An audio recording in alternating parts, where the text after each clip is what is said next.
नमस्कार। आज हम भारतीय रिजर्व बैंक मतलब आरबीआई के एक काफी अहम सर्कुलर पर बात करने वाले हैं। ये सर्कुलर आरबीआई 2023-2460 उन सभी लोगों के लिए बहुत जरूरी है जिन्होंने कभी लोन लिया है और उसके बदले अपनी प्रॉपर्टी के कागजात मतलब दस्तावेज गिरवी रखे हैं। अक्सर ये होता था, लोन पूरा चुका दिया लेकिन अपने ओरिजिनल डॉक्यूमेंट्स वापस लेने में बहुत दिक्कतें आती थी, है ना। कई बार तो महीनों लग जाते थे। तो आरबीआई ने इसी प्रॉब्लम को ठीक करने और जो उधार देते हैं बैंक या दूसरे संस्थान, जिन्हें आरीज कहते हैं, उन्हें थोड़ा और जिम्मेदार बनाने के लिए ये गाइडलाइंस निकाली हैं। तो चलिए आज इसी को थोड़ा गहराई से समझते हैं कि इसमें क्या क्या है। हाँ बिल्कुल, इसमें जो सबसे बड़ी और शायद सबसे महत्वपूर्ण बात है वो है एक टाइम लिमिट। आरबीआई ने अब साफ कर दिया है कि लोन का पूरा पेमेंट होने के 30 दिन के अंदर, जी हाँ सिर्फ 30 दिन, इसके अंदर बैंक हो, एनबीएफसी हो, हाउसिंग फाइनेंस कंपनी हो या कोई सहकारी बैंक, सबको प्रॉपर्टी के ओरिजिनल दस्तावेज वापस करने होंगे। और अगर रजिस्ट्री ऑफिस में कोई चार्ज वगैरह दर्ज है तो उसे भी हटवाना होगा। 30 दिन, ये तो वाकई बहुत बड़ी राहत की बात है। पहले तो कोई तय सीमा ही नहीं थी एक तरह से। अच्छा, इसमें एक चीज और, दस्तावेज लेने कहाँ जाना होगा? क्या ग्राहक ये चुन सकता है? हाँ, ये भी एक अच्छा पॉइंट है। आरबीआई ने कहा है कि ये उधार लेने वाले पर निर्भर करेगा। वो चाहें तो उसी ब्रांच से ले सकते हैं जहां से लोन लिया था, या फिर अगर दस्तावेज कहीं और रखे हैं तो संस्थान के उस ऑफिस से भी ले सकते हैं। ये ऑप्शन देना अब जरूरी है। अच्छा। और देखिए, 1 दिसंबर 2023 से जो भी नए लोन सैंक्शन लेटर जारी होंगे, उनमें ये लिखना भी जरूरी होगा कि दस्तावेज कितने दिन में और कहां से वापस मिलेंगे। ये तो पारदर्शिता बढ़ाने वाला कदम है। काफी अच्छा है।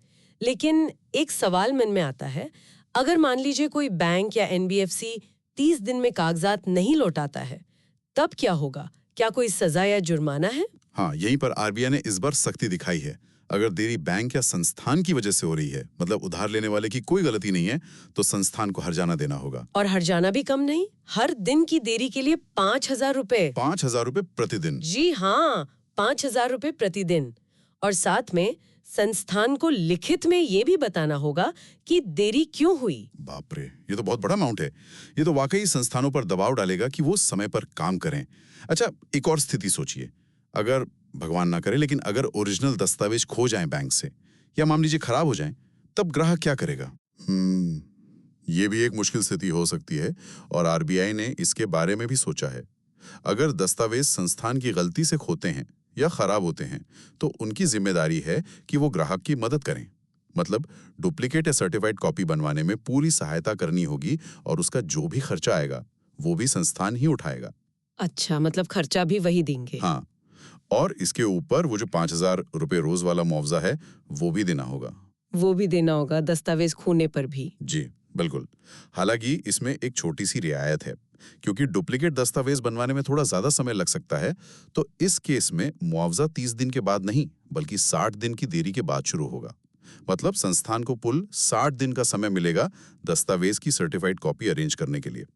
उसके बाद भी नहीं दे पाए तो 5,000 रुपए प्रतिदिन। समझ गई। तो मतलब ग्राहक को यहाँ भी सुरक्षा दी गई है, कम से कम आर्थिक रूप से और संस्थान की मदद के तौर पर भी। बिल्कुल। और ये जानना भी जरूरी है कि ये जो आरबीआई वाला मुआवजा है, ये किसी और कानून के तहत अगर कोई और मुआवजा बनता है तो उसके अतिरिक्त है।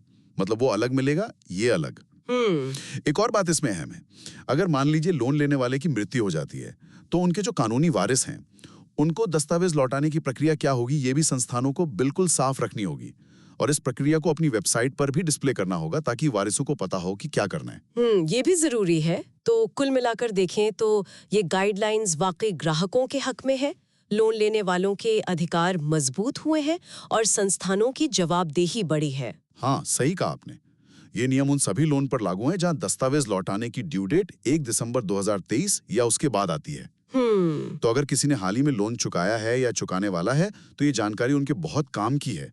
ये बैंकिंग सेक्टर में पारदर्शिता और ग्राहक सुरक्षा की तरफ एक बड़ा कदम है। वो कम होनी चाहिए, प्रक्रिया ज्यादा व्यवस्थित और समय पर होनी चाहिए। अब सोचने वाली बात ये है कि क्या ये सख्त नियम और हर्जाने का डर संस्थानों को लोन की पूरी प्रक्रिया के दौरान ही दस्तावेजों के मैनेजमेंट को और बेहतर करने के लिए मजबूर करेगा? शायद डिजिटाइजेशन की तरफ और तेजी से बढ़ने के लिए। खैर, ये तो वक्त ही बताएगा।